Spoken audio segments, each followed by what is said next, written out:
am here with Bill Stillwell from the Xbox platform team. I am really excited about this. Now, people have been waiting a long time for backwards compatibility to come to Xbox One. Guess what, preview members? It is here. Bill, tell us how it's going to work. Thanks, Larry. Yes, backward compatibility for Xbox One is here. And what we've done is, in order to make this happen, which we didn't think was initially possible, we went ahead and actually built a virtual 360 all entirely in software. And then we take the old 360 games, put them in the emulator, and then we run it through emulation. That's really interesting because, I mean, that's based on the original Xbox One architecture where you had to do a lot of fancy stuff with the different operating systems, and we're seeing it happen right now. Now, Bill, behind us I see we've got Borderlands, incredibly popular on Xbox 360, but this is actually running on Xbox One. That's correct. Borderlands is one of my favorite games, and so this is one of the first titles we pulled through. And as you can see, this is the 360 game, right, complete. And all we did was put it through the emulation program, and now I'm playing it here on my Xbox One. And you have access to all your Xbox 360 friends, the achievements, the dashboard, right? You have everything that's right there. Yeah, there is a full guide that's included with every one of the titles that we release, and you can access that guide to do matchmaking, to do chat, and all the things that you would normally do on your 360.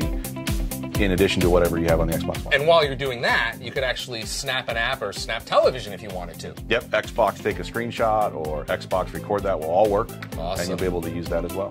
All right, Bill, let's talk about achievements. Very important to the Xbox community. How is that going to work with Xbox 360 achievements? These are still Xbox 360 achievements. You're still using an Xbox 360 game save, your cloud saves, carrying across just like it would from console to console. So you're only earning the 360 achievements. You're not able to earn them twice. So if I got them earlier, you know, before Xbox One launched or even after, then I've already got them. You've already got them. Now, how's it going to work with digital titles that maybe I purchased or the discs that I've got around the house? So for digital titles, we'll just pull those through. So they'll show up in your ready-to-install queue under My Games and Apps, and then you just install them digitally like you would an Xbox One digital title. And for disc games, we actually will now recognize the 360 disc. If it's in our catalog, you put it into your Xbox One, we download into your Xbox One hard drive, and then you play the game there as well. Now, we're deploying this right now for preview members, so if you're in the preview program, you'll have access to this, but it's going to be a wider deployment later this year, kind of general release. What's the goal for updating, you know, more and more titles? Well, when we launch the program, we'll have a limited set for preview now, but when we launch the program in the fall, we'll have over 100 titles already ready to go, and then we'll do regular updates to the catalog over time until we fill it up. Bill, tell me about the process. Why can't you just, you know, enable every game right off the bat?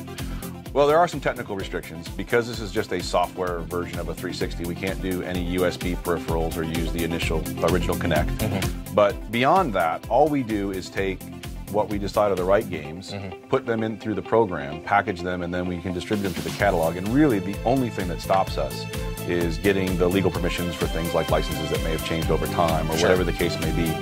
We are including the entire first-party catalog that we're able to, and then beyond that, we'll just continue to take in fan favorites, things that are still being played frequently on the 360. We do voting and we'll do polls, and we'll just collect from a multiple set of sources what titles should come out next. And so I'm sure people are going to tell us what games they want. Now, this is free. Correct, it is free. There's no charge for this. You're going to be able to, using the games you already have on Xbox 360, once you guys work and run them through the emulator, I'll be able to download them and away I go. Yep, absolutely. Fantastic. Bill Stillwell from the Xbox platform team. Bill, thanks for joining me. Thank you, Larry.